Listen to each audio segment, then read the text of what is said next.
اهلا بيكم. لو اول مرة تشوفيني ياريت تشتركي في القناة وتفعل الجرس عشان يوصلك كل جديد بنعمله وهنعمله ان شاء الله.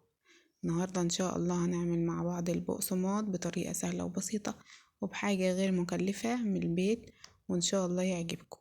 بس ما تنسيش تحطي لي لايك وتقولي رأيك في الكومنتات، صدقيني كومنتك هيفرق معايا جدا وبيفرحني جدا. معانا اول حاجة كوباية من المية، معلقة سكر ومعلقة خميرة، وهنقلبهم مع بعض كويس. بعد كده هننزل بشوية من الملح،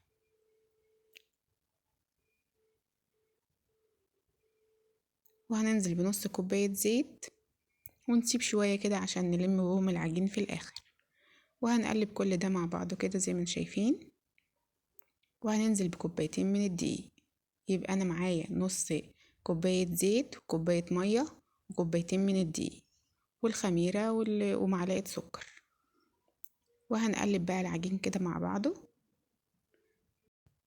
يستحسن ان انتي متنزليش بالمية كلها مرة واحدة، علشان نوعيات الدقيق بتختلف، او في دقيق بياخد مية كتير وفي دقيق ما بياخدش مية كتير.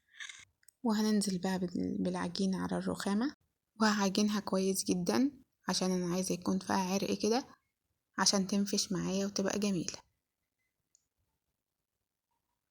ننزل بقى بنقطة من الزيت كده، هعجنها كويس جدا والم كل شوية بالزيت حبة حبة. بعد كده بعد ما خلصت العجن كويس وبقى ملمسها معايا ناعم وطرية شوية كده، مش عايزاها يابسة، هفردها بقى في البولة بتاعتي واغطيها كويس نص ساعة بالظبط، وهفتح عليها زي ما شايفين كده بقت كويسة معايا وخمرت اهي. طبعا للتزيين بقى معايا سمسم، هحط عليه شوية من المية، وهجيب العجينة بتاعتي واسيبه يتشرب من المية عشان ما يتحرقش معايا وانا بسوي. بعد كده هفرد العجينة معايا، شايفين ملمسها تحفة ازاي، وهقطعها دلوقتي. لو حابة تعمليها كور مفيش اي مشكلة، على حسب يعني ما تحبي. انا عملتها كده عشان تكون سهلة معايا وانا ببرمها.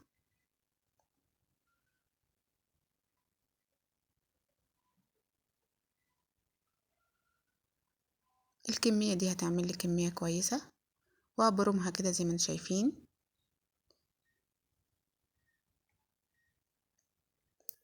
ممكن تدهني الرخامة نقطة زيت كده عشان تسهل معاكي وانت بتبرمي، لو مش حابة عادي. وبعد كده بقى بعد ما تخلصي البرم بتدهنيها من السمسم زي ما انتم شايفين كده. طبعا الاشكال اللي انتوا عايزينها، عايزين تعملوا حرف اس، رفيع، تخين، زي ما تحبي.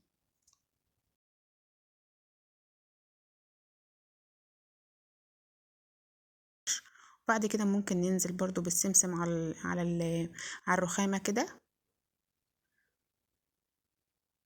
ننزل معلقة سمسم ونبرمها كده على السمسم عشان السمسم يمسك فيها كويس زي ما انتم شايفين كده. انا خلصت بقى الكمية.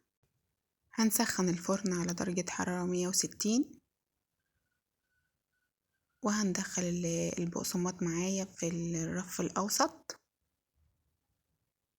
ونسيبه بقى مع نفسه كده لما يتحمص معايا كويس. لو عجبتك الوصفة ما تنسيش تحطي لايك وتشتركي في القناة وتفعلي الجرس عشان يوصلك كل جديد. باي باي.